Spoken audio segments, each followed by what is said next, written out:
Surrey, October 1818. The servants' wing of Wickham Manor held a particular chill that autumn morning, one that seeped through the thin walls and settled into the bones of its single occupant with the familiarity of an old acquaintance.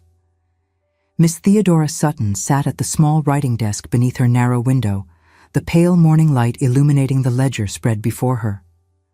One entry in particular, regarding a new agricultural venture, had troubled her earlier, a nagging inconsistency she intended to investigate fully when time permitted. She wondered how it was possible for a house so grand to feel so utterly cold. At 27, Theodora had long since abandoned the girlish dreams that once sustained her through the first years of her dependence. The account books before her told a different story than the one her family presented to Surrey society.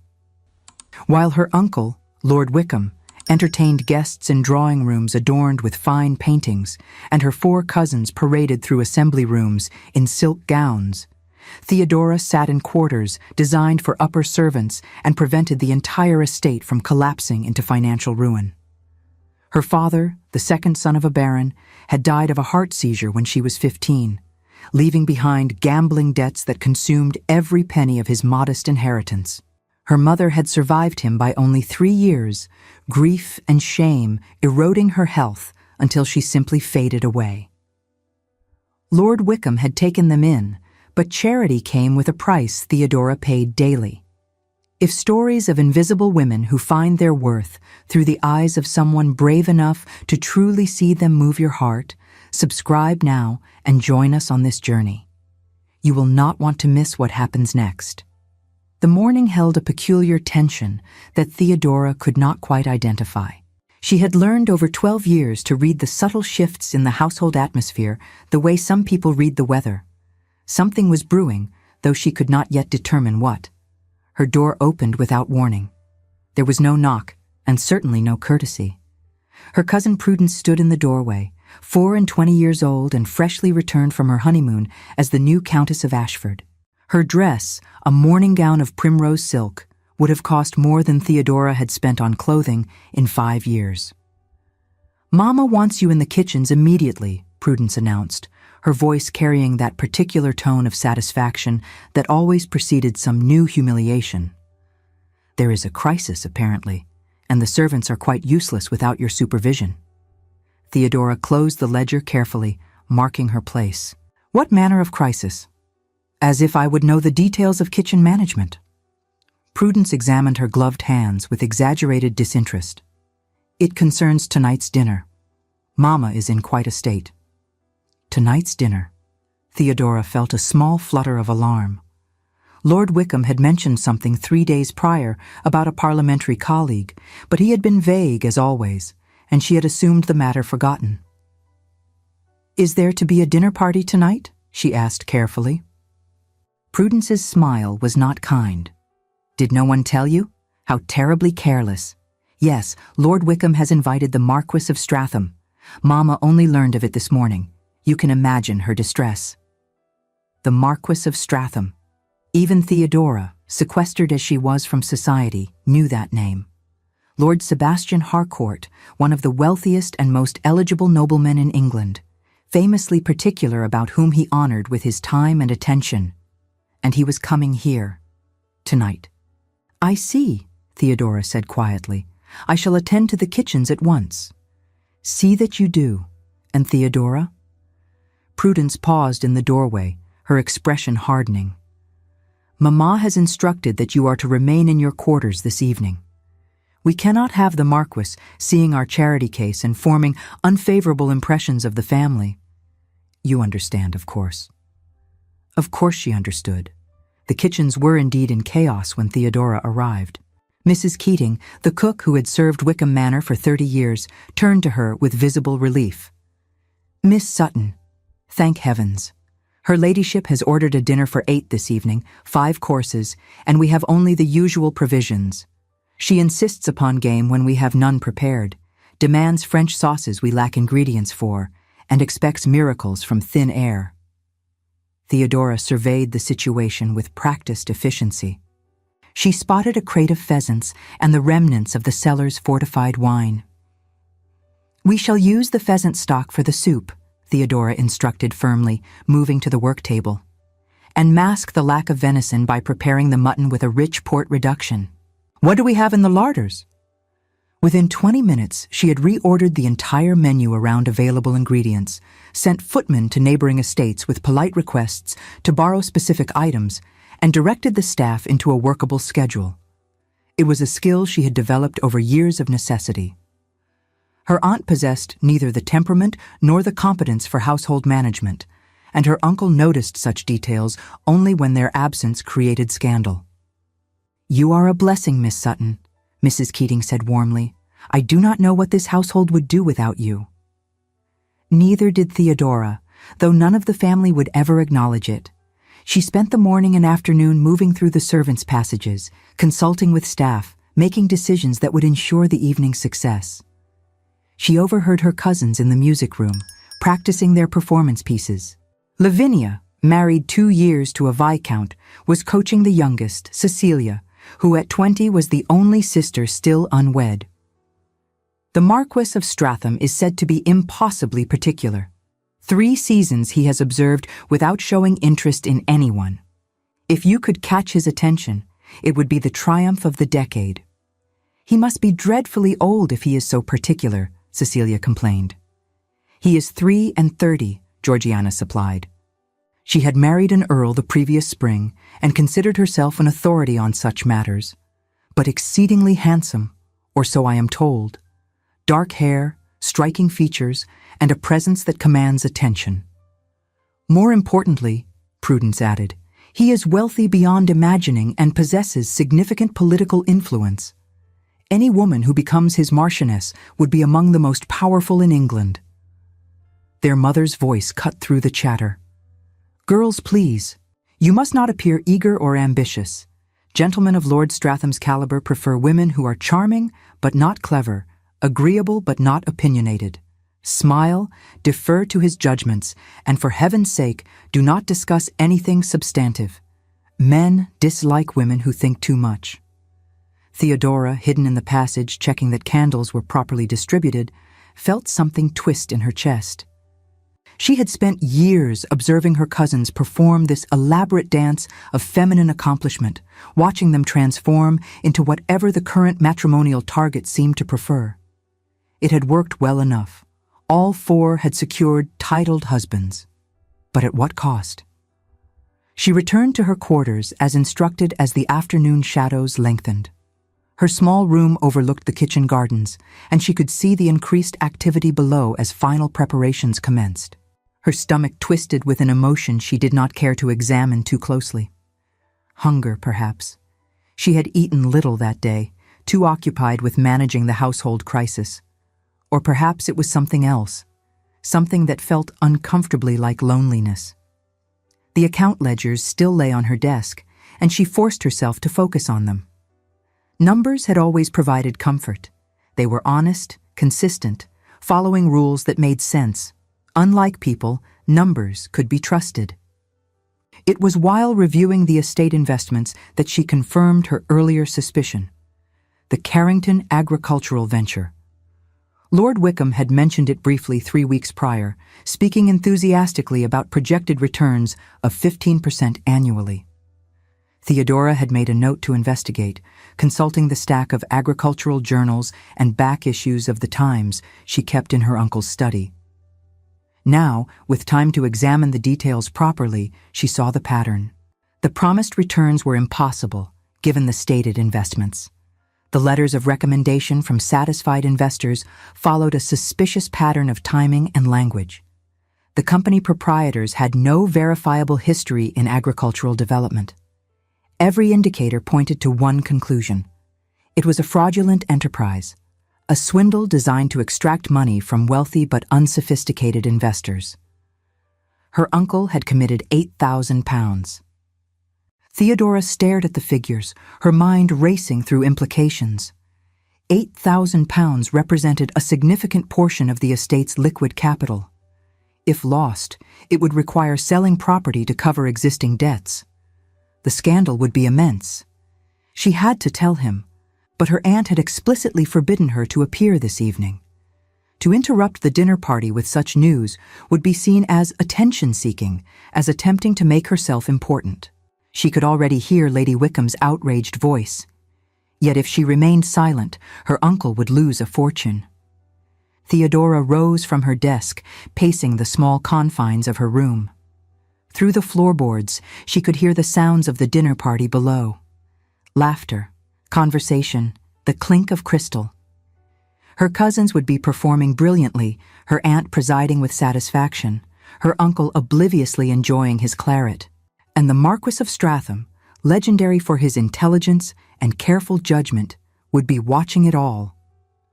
What would such a man think if he knew the truth? That the elegant dinner was managed by the invisible niece locked in the servants' wing? That the household accounts were maintained by the poor relation forbidden to show her face?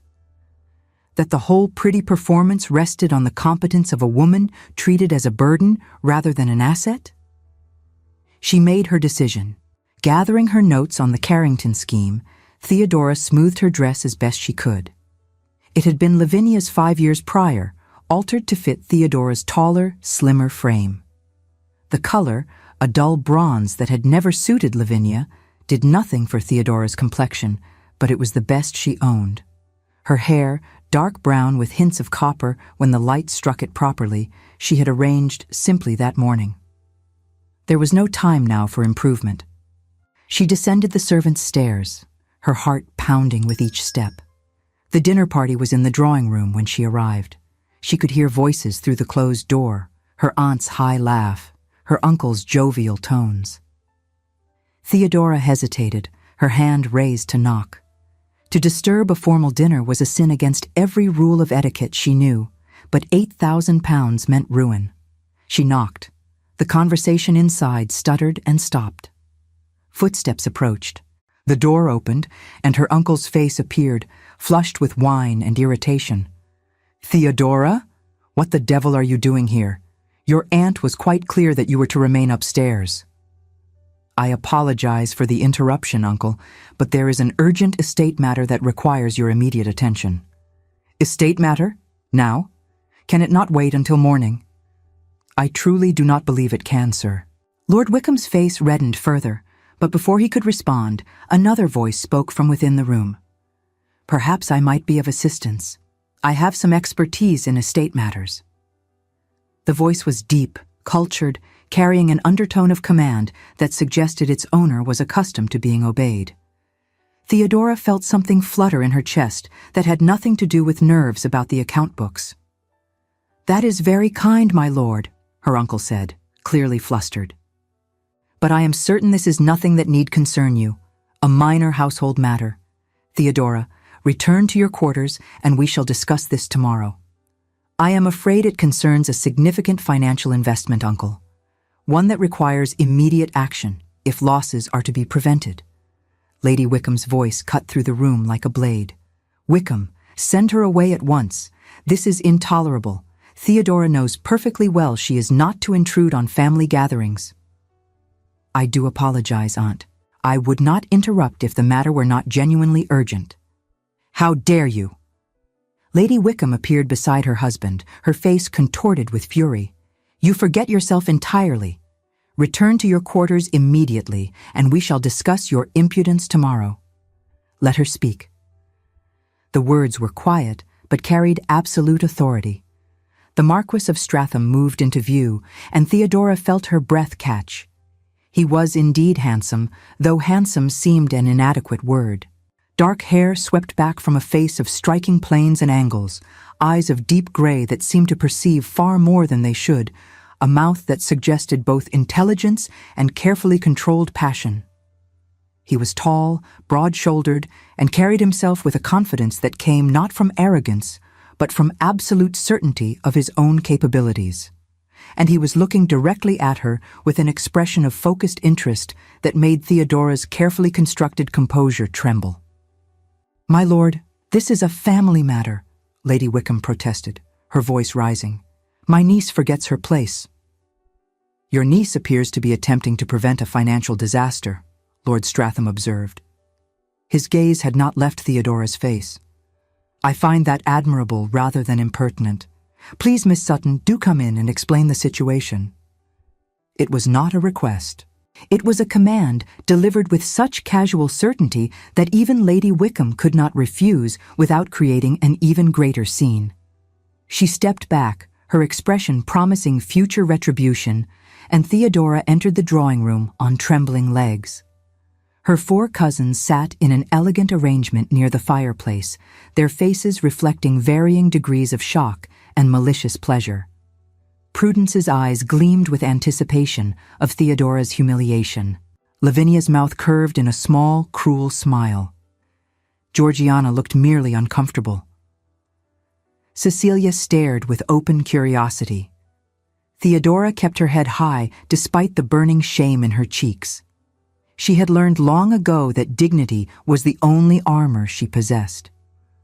"My lord, uncle, I have been reviewing the estate accounts as is my usual practice," she began, her voice steady despite her racing heart.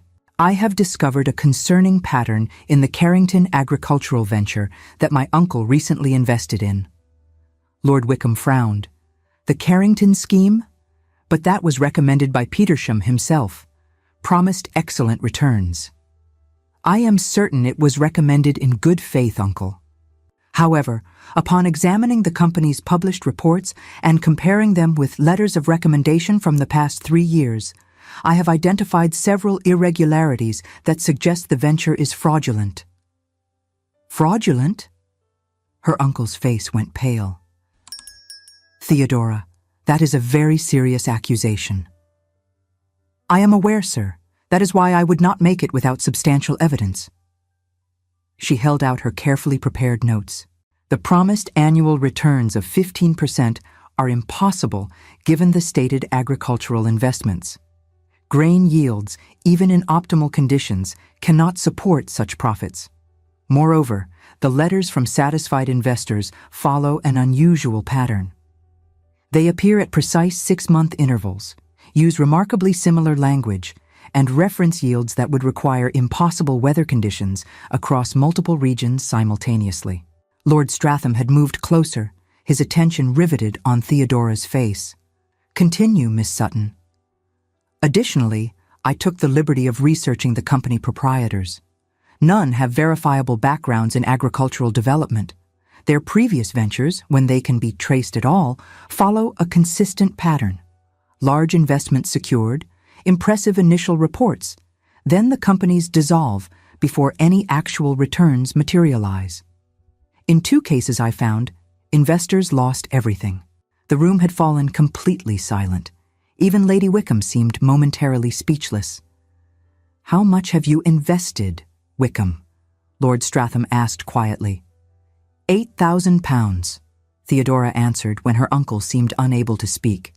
"Committed last month with an additional 4,000 promised for the spring planting." "Good God," her uncle breathed. The color drained from his face, and beads of perspiration broke out on his forehead as he stared at the damning figures in Theodora's hand.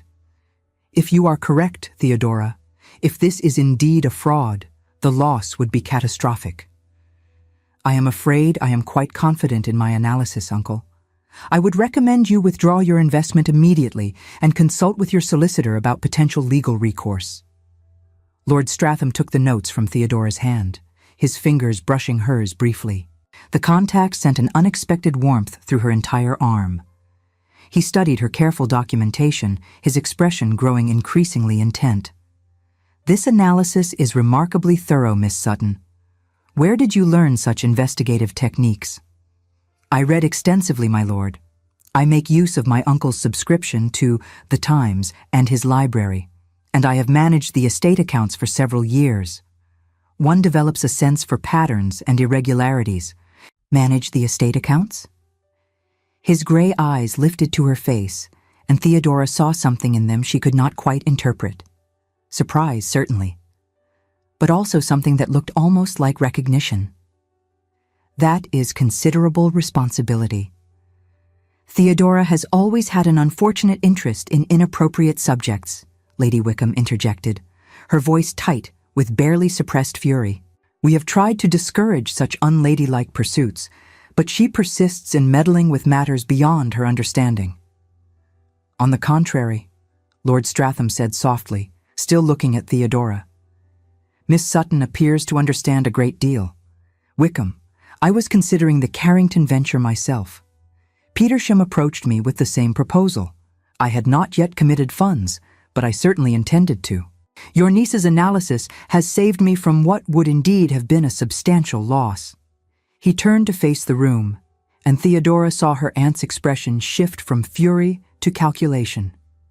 Miss Sutton, I wonder if you might be willing to examine some other investment proposals I have received recently. I value careful analysis, and yours appears exceptionally astute. It was a public acknowledgement of her competence, delivered with such casual authority that no one could protest without insulting the Marquess himself. Theodora felt something warm unfurl in her chest, something dangerous that she immediately tried to suppress. I would be honored to assist in any way I can, my lord. Excellent. Perhaps you might join us for the remainder of the evening? I find I would very much like to hear your thoughts on estate management. It is a subject I take seriously, and competent advice is surprisingly difficult to find. The invitation hung in the air like a thrown gauntlet. Lady Wickham's face had gone an alarming shade of purple. Prudence looked as though she might faint from outrage. Cecilia's careful pose of elegant availability had crumbled into open shock. The Marquess of Stratham, the most eligible nobleman in England, was requesting the company of the poor relation over her accomplished cousins. That is very kind, my lord, Theodora began carefully, but I would not wish to intrude further on the family's evening. Nonsense. I insist. He offered her his arm with the same casual certainty that characterized all his movements. Come, Miss Sutton.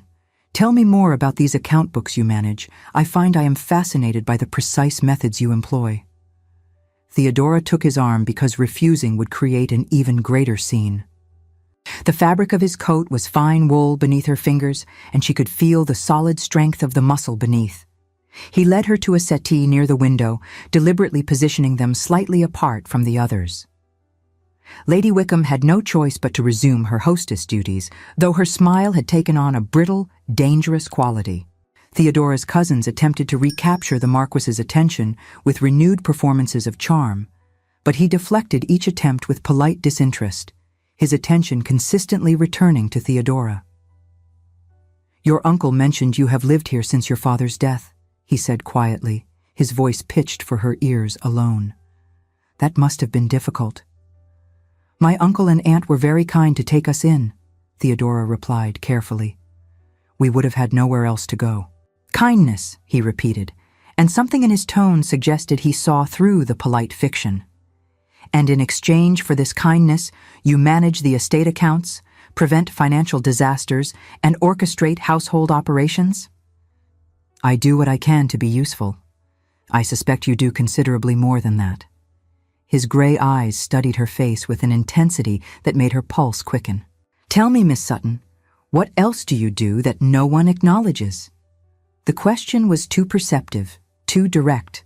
Theodora felt exposed in a way that had nothing to do with her shabby dress or her subordinate position. I read, she said finally. I have access to my uncle's library when the family is otherwise occupied. I find books to be excellent company. What do you read? Political philosophy mostly, political economy, estate management treatises. I find them fascinating. She expected him to look shocked or disapproving. Ladies were not supposed to interest themselves in such subjects, but instead, his expression shifted into something that looked remarkably like delight. Have you read Malthus's Essay on Population? I have, my lord, though I confess I find some of his conclusions overly pessimistic. As do I. What is your objection specifically? And just like that, they were engaged in genuine conversation. Not the stilted performance of social pleasantries that characterized most interactions, but real discourse about substantive ideas. They debated economic theory, discussed the implications of the Corn Laws, argued about land management practices. Theodora forgot to be self-conscious about her inferior position. She forgot to measure her words carefully. She simply spoke, and Lord Stratham listened, as though her opinions mattered. It was the most exhilarating hour of her life. Across the room, Lady Wickham's fury was building to dangerous levels. Her daughters sat neglected while the Marquess monopolized the poor relations' company. Every attempt to redirect his attention failed. When Cecilia offered to play the pianoforte, he politely declined. When Lavinia suggested they move to the music room for entertainment, he demurred. His focus remained fixed on Theodora with an intensity that could not be misinterpreted. Finally, as the evening drew to a close, Lord Stratham rose and addressed Lord Wickham directly. "I wonder if I might presume to call again in the coming days. I find myself very interested in discussing estate management matters further. Your household clearly operates with impressive efficiency, and I should like to understand the systems that make it so successful." It was a transparent excuse, and everyone in the room knew it. He was not interested in systems. He was interested in Theodora. "Of course, my lord," Lord Wickham said, clearly bewildered by the turn the evening had taken. "You are always welcome at Wickham Manor." Lord Stratham turned to Theodora and bowed with a formality usually reserved for ladies of far higher station. "Miss Sutton, I look forward to continuing our conversation. Your insights are most valuable." He left, and in his wake, silence fell like a dropped stone. Then Lady Wickham turned on Theodora with a fury that had been simmering all evening. "You deliberately set out to capture his attention," she hissed, her careful social mask shattering. "You interrupted our dinner party, forced yourself into company where you did not belong, and threw yourself at the Marquess in the most shameless manner imaginable." "I did no such thing, Aunt. I came to warn Uncle about the investment." "Do not lie to me, girl. You have been plotting this. You saw an opportunity to put yourself forward, and you seized it without a moment's thought for the family's reputation or your cousin's prospects." Prudence stepped forward, her face twisted with vindictive pleasure. "You have always been jealous, Theodora. Jealous that we married well while you remained unwanted. And now you think to steal the attention of a Marquess through trickery and manipulation." "The Marquess asked for my opinion on financial matters," Theodora said quietly. "I answered his questions honestly." "You discussed political philosophy and political economy like some dreadful bluestocking," Lavinia added. "No wonder you have never married. You lack every feminine quality men find desirable." "Enough." Lord Wickham's voice cut through the attacks. He looked tired and troubled. "Theodora came to warn me of a fraudulent investment. If her analysis is correct, and I suspect it is, she has saved this family from financial ruin. We owe her gratitude, not recriminations." "You are too soft with her, Wickham," Lady Wickham snapped. "She needs to understand her place. We took her in out of charity when she had nothing. The least she can do is show proper deference and not embarrass the family by pursuing gentlemen so far above her station." "I pursued no one," Theodora said, her voice trembling despite her efforts at control. "I answered questions when asked. I did nothing improper." "Your very existence is improper," her aunt replied coldly. "A reminder of my husband's brother's poor judgment and worse luck. I have tolerated you for years, Theodora, but I will not tolerate you interfering with my daughter's prospects. The Marquess of Stratham is far beyond your reach, and I will not have you embarrassing this family by encouraging false hopes." "I have no hopes, false or otherwise. See that you maintain that realistic understanding. Now remove yourself to your quarters and do not emerge until I grant permission. Is that understood?" Theodora curtsied, her movements mechanical. "Yes, Aunt." She climbed the stairs to the servants' wing on legs that felt like lead. Behind her, she could hear her cousins' voices rising in excited, vicious speculation about her presumption and certain upcoming humiliation. In her small room, Theodora sat at her desk and stared at the ledgers without seeing them. Her hands were trembling. Whether from anger or something else, she could not say. Lord Sebastian Harcourt had treated her like an equal. He had listened to her opinions as though they mattered. He had looked at her as though he saw not a charity case, but a person of value. It had been the cruelest kindness imaginable, because now she knew what it felt like to be seen, and returning to invisibility would be so much harder. The following days brought an unexpected shift in the household's carefully maintained order. Lord Stratham called, as promised, and then called again.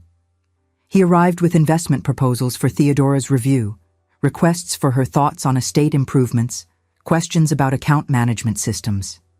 Each visit, Lady Wickham grew more furious and more desperate. She forbade Theodora to appear when the Marquess called, locking her in her quarters and informing him that her niece was indisposed. Lord Stratham responded by asking Lord Wickham directly why his competent estate manager was being hidden away. When that proved ineffective, he began arriving unannounced at hours when Theodora was likely to be managing household matters, effectively circumventing Lady Wickham's restrictions. Theodora tried to maintain appropriate distance. She knew this could only end in disappointment. Men like Lord Stratham did not marry poor relations, no matter how stimulating they found their conversation. He was amusing himself with an intellectual puzzle, and once the novelty faded, he would return to his own world, and she would be left with the bitter knowledge of what she could never have. But despite her efforts at self-protection, she found herself anticipating his visits with a hope she knew was dangerous. Their conversations ranged far beyond estate matters. They discussed literature, philosophy, politics, science. He brought her books from his own library, volumes she had longed to read but could never access. He asked her opinions on parliamentary debates and listened to her answers with a respect that still felt unreal.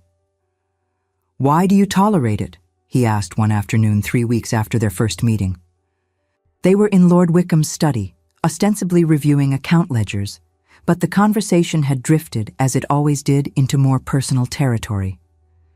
"Tolerate what, my lord?" "The treatment, your aunt's cruelty, your cousin's contempt.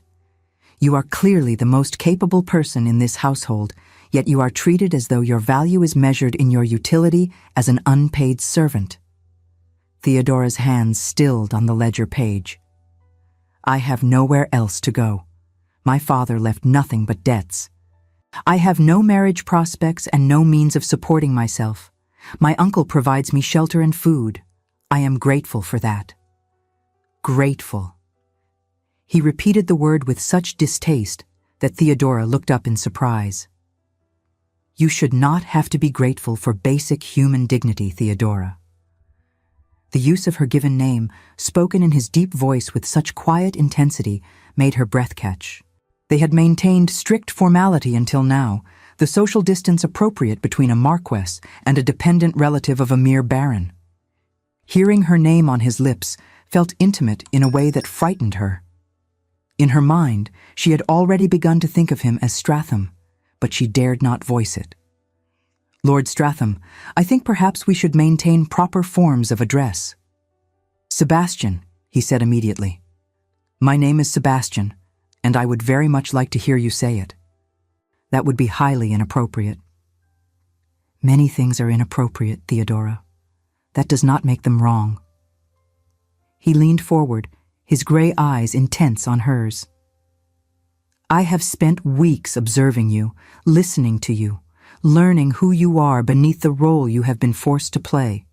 You are remarkable, brilliant, kind, resilient, possessing more genuine character than anyone else I have encountered in years of searching. And I am tired of pretending this is merely about estate management advice." Theodora felt her heart hammering against her ribs. "What is it about, then?" "It is about the fact that I find myself thinking about you constantly. About your mind, yes, but also about your courage in enduring circumstances that would have broken someone with less strength. About the way your eyes light up when you are debating a point you feel passionate about. About how your smile, on the rare occasions you allow yourself to show it, transforms your entire face into something so beautiful it makes my chest ache. Please do not say such things." Theodora stood abruptly, putting distance between them. "You are being kind, but kindness that offers false hope is cruelty." There is nothing false about it. Sebastian rose as well, his movements controlled, but his expression fierce. Theodora, I am not a man who speaks carelessly.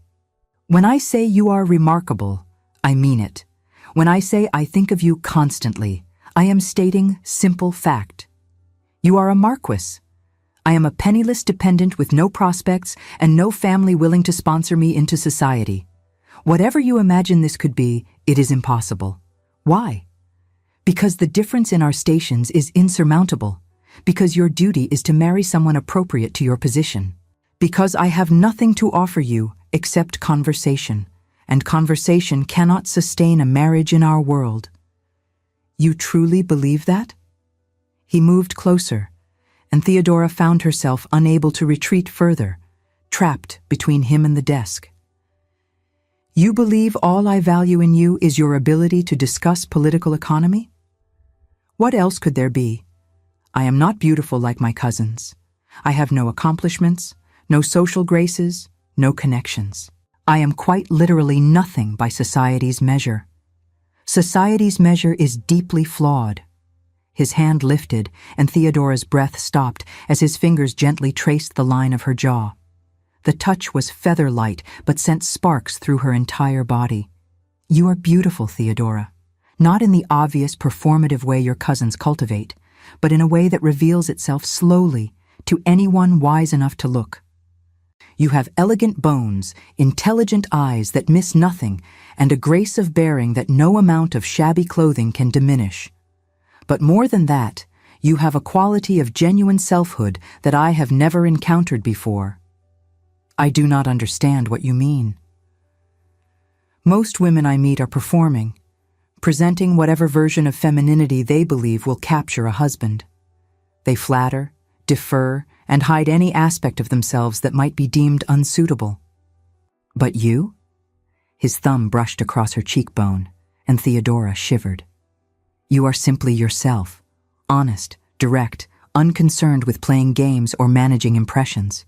Do you have any idea how rare that is? How precious? It is not a virtue, Sebastian. The name slipped out without thought. It is merely that I have nothing to lose by being honest. I am already invisible. You are not invisible to me. His voice had dropped to barely above a whisper. I perceive your true character, Theodora. I see the woman beneath the circumstances, and I find myself wanting things I had convinced myself I no longer desired. What things? Instead of answering, he leaned forward and kissed her. It was gentle, questioning, giving her every opportunity to pull away. Theodora knew she should. If a servant entered, if her aunt returned, she would be ruined beyond redemption. The risk was absolute. But she could not make herself retreat. His lips were warm and firm against hers, and the kiss awakened something she had kept carefully buried for years. Longing, hope, the dangerous belief that perhaps she might be worthy of love after all. When he finally pulled back, his eyes were dark with emotion she did not dare name. I am falling in love with you, he said simply. I know it is too soon to speak so directly, and I know the obstacles are substantial. But I am tired of pretending this is anything other than what it is. I came here looking for competent financial advice and found instead the woman I have been searching for without knowing I was searching. I will not apologize for that, and I will not pretend otherwise. Theodora felt tears building behind her eyes. You do not know what you are asking. The scandal of a Marquess courting a penniless nobody would be enormous. Your family would object. Society would gossip. My aunt would claim I manipulated you. Let them gossip. Let your aunt spew whatever poison she wishes. I do not care, Theodora. The only question that matters is whether you feel anything at all for me in return. Of course I do. The admission came out broken. I have tried not to. I have told myself it was foolish and hopeless and would only lead to pain.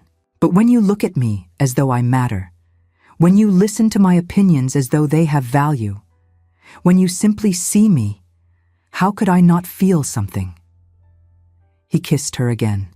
deeper this time, his arms coming around her to pull her close. Theodora melted into the embrace, allowing herself this moment even though she knew it could not last. When they finally separated, both were breathing hard.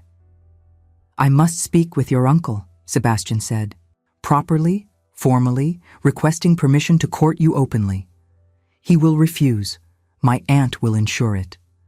Then we shall find another way. Theodora, I am not a man who abandons what he wants, and I want you, not as a mistress, not as a passing fancy, but as my wife, as my partner, as the woman who shares my name and my life. You are asking me to believe in the impossible. I am asking you to believe in me." He cupped her face in his hands, his expression fierce and tender at once. "I will not lie to you. The path ahead will not be easy, but I promise you this. I will fight for you. I will fight your family's objections, society's disapproval, and any other obstacle that arises. The only thing I cannot fight is your own unwillingness to try. So I am asking you now, plainly and honestly, will you let me try? Will you give me the chance to prove that this is real and possible?" Theodora looked into his gray eyes and saw absolute sincerity. No games, no manipulation, no hidden agenda, just honest emotion offered without pretense. "Yes," she whispered. "Yes, Sebastian, I will let you try." His smile transformed his entire face. "Then we begin." The following weeks tested that promise in ways Theodora had not anticipated. Lady Wickham's opposition became overt and vicious. She forbade Theodora to leave her quarters except for essential household duties, stationed servants to prevent Sebastian from speaking with her, and launched a campaign of whispered poison throughout the county. The gossip spread like fire. Poor, desperate Theodora Sutton had thrown herself at the Marquess of Stratham in the most shameless manner. She had manipulated her way into his good graces through trickery. She was a fortune hunter of the worst sort, willing to exploit any opportunity to elevate herself above her proper station. Someone really should inform the Marquess of her true character before he made a terrible mistake. Theodora endured the whispers with the same dignity she had always maintained. She knew the truth of her feelings and Sebastian's. The opinions of people who had never truly seen her mattered less than they might have expected. But watching Sebastian fight against the tide of social disapproval was painful in ways she had not anticipated.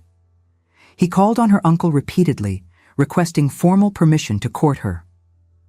Each time, Lord Wickham gave the same apologetic refusal. His wife would not countenance it. The family's reputation must be considered. Surely the Marquess could see that such a match was inappropriate. Sebastian responded by inviting the entire Wickham family to a house party at Stratham Park in December. The invitation was delivered publicly at a county assembly, impossible to refuse without causing even greater scandal.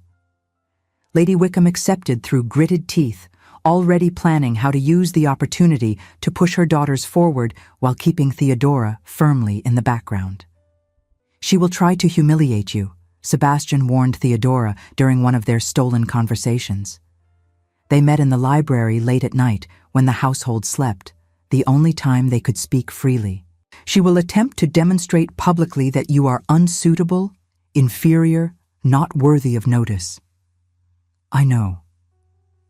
Theodora kept her voice steady despite the fear curling in her stomach. "But I also know that refusing to attend would hurt you politically. Your invitation to the entire family was strategic. Excluding yourself from your own house party would create exactly the scandal you are trying to prevent. You understand the game remarkably well. I have been observing it for 12 years, Sebastian. I may not have been allowed to play, but I have learned the rules." He pulled her into his arms, holding her close. "I hate that you have to endure this. You should be celebrated, not attacked. Your intelligence and capability should be recognized as the gifts they are. The world does not work that way. Perhaps it is time the world changed." He kissed her temple. "Trust me, Theodora. I have a plan." Stratham Park in winter was breathtaking. The house itself was an elegant Georgian manor set in extensive grounds, its classical lines softened by ivy and age. Inside, high ceilings and tall windows created spaces that were both grand and surprisingly intimate. A bachelor establishment, certainly, with touches that suggested aesthetic appreciation, but lacked the warmth of true habitation. It was, Theodora realized, profoundly lonely. The house party assembled slowly over 3 days in mid-December. Sebastian had invited not just the Wickham family, but a careful selection of other guests. The Dowager Countess of Rathmore, his late mother's closest friend and a formidable social power. Sir Edward and Lady Hartwick, progressive nobles known for their support of intellectual women. Several young couples whose marriages had been based on genuine affection rather than merely advantageous alliances. And a handful of political colleagues whose respect Sebastian valued. Theodora was given a beautiful guest chamber in the family wing, notably not relegated to lesser quarters. Sebastian introduced her to each arriving guest with the same respect he showed everyone else, his message clear. Miss Theodora Sutton was a valued guest, not a poor relation to be overlooked. Lady Wickham's fury was palpable. Her daughters, accustomed to being the center of attention, found themselves eclipsed by other guests who commanded more social power. Prudence's title as Countess of Ashford meant little when the Dowager Countess of Rathmore held court. Lavinia's and Georgiana's viscounts and earls were pleasant, but not particularly influential. And Cecilia, still unwed, found herself competing with several other young ladies whose families were far more prominent. The first dinner was an exercise in social warfare. Lady Wickham attempted repeatedly to direct conversation away from substantive topics toward the sort of vapid pleasantries she considered appropriate. The Dowager Countess, a sharp-eyed woman of 70 with no patience for nonsense, deflected each attempt with surgical precision. "Tell me, Miss Sutton," the Dowager said during a lull in conversation, her voice carrying the length of the table. "Stratham mentioned you have been advising him on estate investments. Quite impressive for one so young. Where did you develop such expertise?" Every eye turned to Theodora. She felt her aunt's gaze boring into her, promising retribution for any misstep. But Sebastian was watching her as well, his expression encouraging. "I have had the privilege of managing my uncle's estate accounts for several years, my lady," Theodora replied.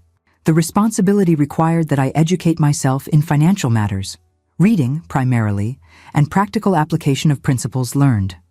Self-taught, then, even more impressive. Too many young people today lack intellectual curiosity. They prefer to remain ignorant and call it feminine propriety." The Dowager's tone made clear what she thought of such attitudes. "What are you reading currently?" "Adam Smith's Wealth of Nations, my lady. I find his theories on division of labor fascinating, though I believe he underestimates the role of skilled craftsmanship in certain industries." "You disagree with Smith? How bold. I should very much like to hear your reasoning." What followed was a genuine intellectual discussion that ranged from economics to philosophy to political theory. Theodora forgot to be self-conscious, forgot to measure her words carefully. She simply engaged, and the other guests engaged back. Several expressed surprise at her depth of knowledge. Sir Edward asked her opinion on parliamentary matters. Lady Hartwick invited her to a salon she hosted monthly in London for women interested in serious discourse. And through it all, Sebastian watched her with an expression that made Theodora's heart ache. Pride, certainly, but also something deeper. A recognition that said, "This is who you are. This is what you were meant to be." Not hidden away and diminished, but celebrated and engaged. Lady Wickham's face had gone grey with fury. After dinner, when the ladies retired to the drawing room for tea, she cornered Theodora in a window embrasure while the other guests were occupied with conversation. "You are making a spectacle of yourself," she hissed, her voice low and vicious. "Putting yourself forward, discussing subjects no proper lady mentions, monopolizing the Marquess's guests' attention when you should be invisible. You embarrass yourself and this family with every word." "I am answering questions put to me, Aunt. I have done nothing inappropriate. Everything about you is inappropriate. Your very presence here is inappropriate. You are a charity case, Theodora, a burden I have borne for 12 years out of Christian duty. The fact that the Marquess has been temporarily charmed by your pretense of intelligence does not change what you are. Nothing. No one. A spinster dependent with no prospects and no value beyond your ability to manage accounts. You would do well to remember that before you make yourself ridiculous, harboring impossible hopes.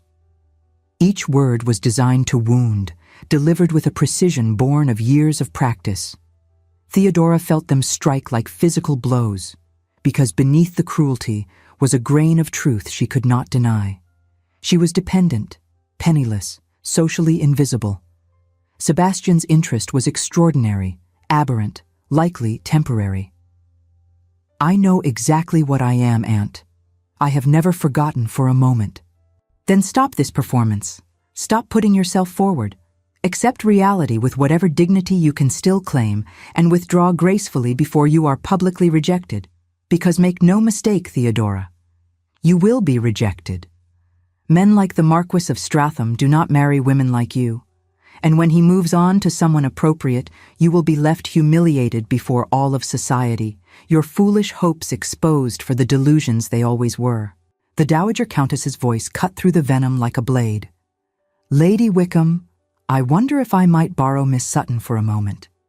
There is a particular plant in the conservatory I wish her opinion on. It was a transparent rescue, and Lady Wickham could not refuse without being overtly rude. She smiled tightly and stepped aside, though her eyes promised this conversation was far from finished. The Dowager led Theodora to the conservatory, a beautiful glass structure filled with exotic plants that Sebastian had collected from various travels. For a few moments, they simply walked in silence among the greenery. Your aunt is a deeply unpleasant woman, the Dowager said finally. I have known many like her over my 70 years. Women who diminish others because their own lives are small and their own worth questionable. What she said to you was cruel and designed to break your spirit. She spoke truth, my lady, however unkindly. Did she? Let us examine that truth. You are penniless. This is fact, not a reflection of your character. You are dependent on family who treat you shamefully. Also fact, also not your fault. You are socially invisible. By whose choice? Not your own. You were never given a proper debut, never introduced to society, never allowed the opportunities your cousins received. That invisibility was imposed, not inherent. I'm still all those things the world considers disqualifying, my lady. The world considers many things disqualifying that are, in truth, irrelevant, the Dowager countered sharply. I was once told I was too old to matter, too outspoken to be acceptable, too independent to be tolerated. Yet here I am, nearly 50 years a widow, still commanding respect and social power, because I refuse to accept others' definitions of my worth. And you, my dear, are the granddaughter of Baron Sutton. Your blood is as gentle as any in that room. Do not let that woman erase your lineage. The older woman fixed Theodora with a sharp gaze. Stratham sees something genuine in you. I have known him since he was a boy. I watched him inherit the marquisate at 19 and struggle under the weight of responsibility. I have seen him reject every conventional young lady paraded before him for the past decade. Do you know why? I assume he found them wanting in some way. He found them dishonest, performing rather than being, claiming qualities they did not possess, hiding aspects of themselves they feared would be judged unfeminine. He became convinced that genuine connection was impossible, that everyone he met was simply playing a role. The Dowager smiled. And then he encountered you, a woman who, having nothing to lose, was simply herself. Honest, direct, unafraid to show intelligence or capability. You gave him something he thought impossible to find, authenticity. I gave him conversation, my lady, nothing more. If you truly believe that, you are less intelligent than I judged. The Dowager stepped closer, her voice gentling. He loves you, child, truly deeply, in the way people spend lifetimes searching for and rarely find. The question is not whether he will reject you. The question is whether you will have the courage to believe you are worthy of being loved. Theodora felt tears building and fought them back. "I am afraid," she whispered. "Afraid of hoping and being disappointed. Afraid of believing I could be more than invisible and discovering I was wrong. Afraid that if I allow myself to love him fully, the loss when reality intrudes will destroy me." Love always requires courage, my dear. There are no guarantees, no safety. But I can tell you this. Sebastian Harcourt is a man of honor and deep conviction. He does not offer his heart lightly. If he has given it to you, you may trust that gift absolutely. The conversation haunted Theodora through the following days. Sebastian continued to treat her with the same careful respect, continued to engage her mind and value her opinions. The other guests followed his lead, including her in conversations and activities as though she truly belonged. For the first time in 12 years, Theodora began to imagine what life might be like if she were not invisible. But Lady Wickham was far from finished. On the evening of the third day, she orchestrated her masterstroke. The guests had assembled in the drawing room after dinner when she rose with an expression of pained duty. "I fear I must address an uncomfortable matter," she announced, her voice carrying theatrical reluctance. "It concerns my niece, Miss Theodora Sutton, and I cannot in good conscience remain silent when the reputation of my dear friend, the Marquess of Stratham, is at risk." Conversation died. Every eye turned to Lady Wickham, then to Theodora, who felt ice spreading through her veins. This was it, the public destruction she had feared. Sebastian moved to Theodora's side immediately, a physical statement of support. "What are you suggesting, Lady Wickham?" he asked, his voice dangerously quiet. "I am suggesting nothing, my lord. I am simply sharing information that has recently come to my attention regarding my niece's behavior. It grieves me to speak thus, but duty demands honesty." She produced several letters from her reticule. "I have received correspondence from servants at Wickham Manor detailing a pattern of manipulation and calculation on Theodora's part.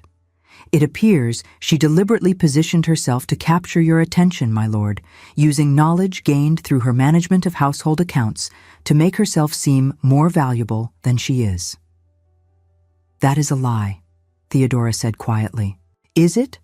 The evening you interrupted our dinner party to warn Lord Wickham about the Carrington investment.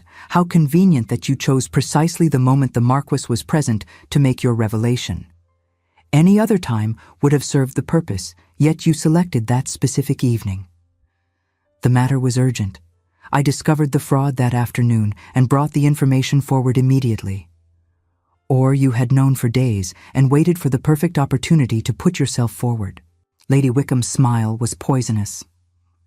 "I have spoken with several people who can attest to a pattern of attention-seeking behavior, carefully calculated to appear helpful while actually positioning yourself as indispensable.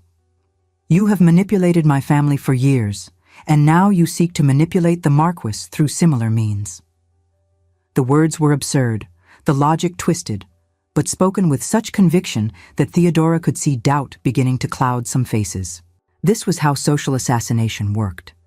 Plant enough suspicion, wrap lies in plausible details, and let reputation do the rest. "You paint a portrait of remarkable cunning," Sebastian observed, his tone conversational but his eyes cold as winter.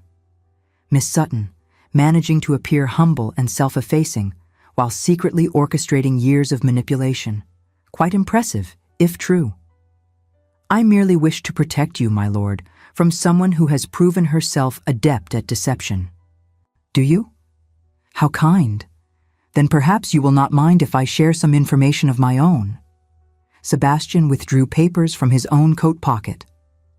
"I took the liberty of conducting my own investigation into the management of Wickham Manor. What I discovered was fascinating." Lady Wickham's face went pale. "These are account ledgers from the estate, going back 7 years. Miss Sutton's handwriting is distinctive and appears throughout. careful notations, corrections of errors, systems implemented to prevent waste and fraud. According to the estate steward, whom I spoke with directly, Miss Sutton has been single-handedly managing Wickham Manor's finances for the past 7 years, preventing several disasters through her diligence and foresight. He moved to the center of the room, addressing all the guests. This woman you accuse of manipulation, Lady Wickham, has been saving your estate from bankruptcy while receiving no credit and enduring treatment that borders on servitude. She reorganizes inefficient systems, catches mathematical errors, identifies fraudulent schemes, negotiates with merchants for better terms, and manages a household staff with remarkable competence. He paused, his gaze hardening. And regarding your so-called correspondence from the servants, I took the liberty of speaking with the very staff you claim wrote these complaints. They spoke only of Miss Sutton's kindness, her fairness, and her tireless work to keep the household running despite your negligence. They were quite distressed to hear their names might be used to slander her. She was treated according to her station as a dependent relative, Lady Wickham protested, but her voice had lost its certainty. Her station? Sebastian's voice cut like a blade. Let us discuss station, shall we? Miss Sutton is the granddaughter of Baron Sutton, daughter of his second son. Her blood is as gentle as yours, Lady Wickham. Her father's debts do not change her birth. Yet you have treated her not as family, but as an unpaid servant, extracting her labor while denying her basic dignity. You have forbidden her a proper debut, prevented her from forming connections, and worked actively to ensure she remained invisible and unmarriageable. Why? Because her competence threatened to overshadow your daughter's carefully cultivated accomplishments? How dare you? Lady Wickham breathed. How dare I? How dare you, madam? You have systematically destroyed the prospects of a young woman guilty of nothing except being orphaned and intelligent. You have spread malicious gossip, attempted character assassination, and now manufacture accusations of manipulation to cover your own cruelty. I will not tolerate it. He turned to face the assembled guests. I asked you all here as witnesses, not to a house party, though I hope you have enjoyed the hospitality, but to a public declaration. I have spent 3 months coming to know Miss Theodora Sutton. I have observed her character, her intelligence, her resilience in the face of circumstances that would have broken lesser people. I have tested her knowledge, engaged her mind, and discovered a depth of person I had begun to believe did not exist. And I have reached a conclusion I wish to state publicly and unequivocally. He moved to stand before Theodora, taking her hands in his. His gray eyes held hers with an intensity that made her forget to breathe. Miss Theodora Sutton, I am asking you before these witnesses to do me the very great honor of becoming my wife. Not because I pity your circumstances, though those circumstances are appalling. Not because I value your financial acumen, though that is considerable, but because I love you. I love your honesty in a world of performance. I love your strength in the face of cruelty. I love your intelligence that you share without pretense. I love the way you see the world clearly and yourself with painful honesty. I want you as my partner, my equal, my duchess. Will you marry me? The room held absolute silence. Theodora felt tears streaming down her face, years of carefully maintained composure finally shattering. Yes, she whispered, then stronger. Yes, Sebastian, I will marry you. He kissed her there in the drawing room before all the guests, a public claiming that would be gossiped about for years. When they finally separated, the room erupted into applause and exclamations. Lady Wickham stood frozen. Her careful assassination attempt collapsed into ruins. Sebastian turned to face her, still holding Theodora's hand. You are no longer welcome at Stratham Park, Lady Wickham. Please arrange to leave in the morning, and understand this clearly. Miss Sutton is now under my protection. Any future attacks on her character or reputation will be met with social consequences you will find devastating. I have considerable influence in society and Parliament, and I will use every bit of it to ensure you face appropriate repercussions for years of cruelty. Am I understood? Lady Wickham opened her mouth, closed it, then turned and fled the room. Her daughters, shocked silent throughout the confrontation, followed after casting resentful glances at Theodora. The Dowager Countess approached with a satisfied smile. "Well done, Stratham. Your mother would be proud. And Miss Sutton, or I suppose I should say, the future Marchioness of Stratham, welcome to the family. I have a feeling you will bring life back to this house that it has lacked for far too long." The weeks that followed passed in a blur of activity. The engagement was announced in the papers, causing a sensation. The gossip that had painted Theodora as a manipulative fortune hunter shifted rapidly when the Dowager Countess and other influential guests made clear what had actually occurred. Instead, the story became one of romantic triumph. The intelligent, poor relation discovered by a discerning Marquess who valued substance over superficial accomplishments. Lady Wickham found herself facing social consequences Sebastian had promised. Families who had courted her favor now gave her the cut direct. Her daughters' marriages, while legally secure, suffered reputational damage by association. Whispers followed them. Were they as cruel as their mother? Had they participated in the systematic abuse of their cousin? Lord Wickham, embarrassed and chastened, attempted to repair relations with Theodora. She received him kindly, but made clear that the Wickham family would play no significant role in her new life. They had made their choices. She bore them no particular malice, but neither did she owe them forgiveness or inclusion. The wedding took place in April at Stratham Park, an intimate ceremony attended by those who truly mattered. The Dowager Countess, the Hartwicks, close friends of Sebastian's, and a handful of Theodora's family connections who had been kept at distance by the Wickhams. Her wedding dress was elegant ivory silk, the first garment she had ever owned that was truly hers, chosen for her, made to fit her specifically.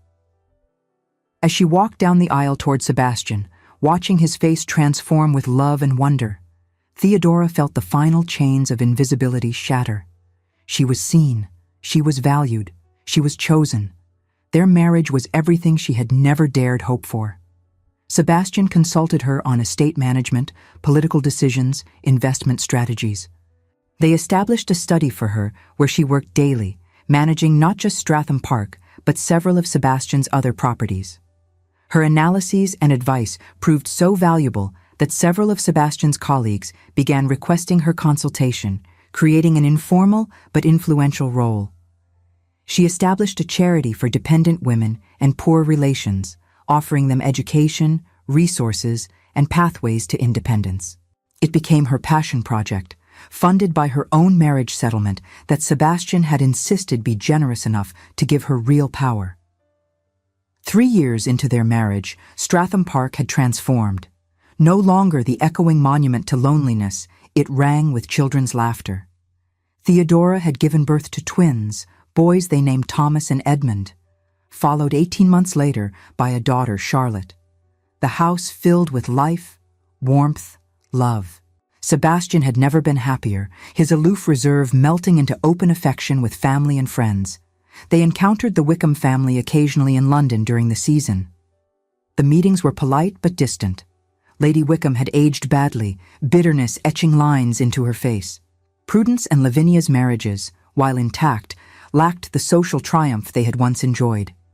Georgiana had retreated to the country, uncomfortable with the gossip. Cecilia had eventually married a wealthy merchant, a match her mother considered deeply humiliating. At one such encounter, Lady Wickham attempted to approach Theodora with what might have been intended as reconciliation. Theodora did not cut her directly. That would be beneath her dignity.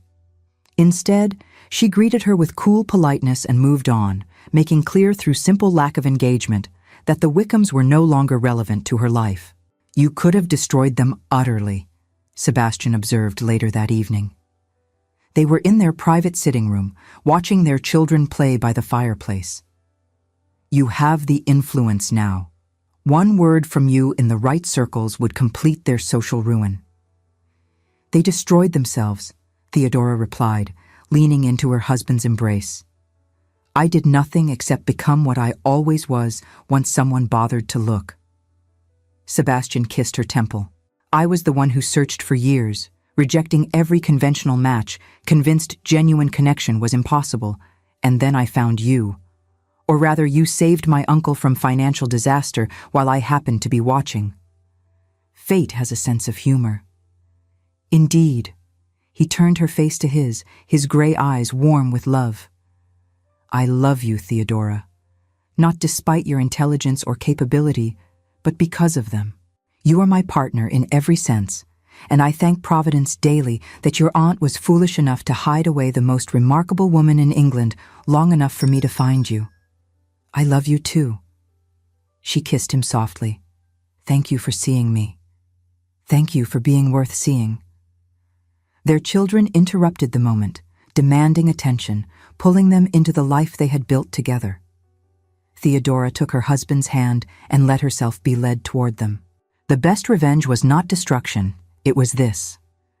A life lived so beautifully, so fully, that the people who had tried to diminish her simply ceased to matter. Thank you so much for staying with us until the end of this remarkable journey.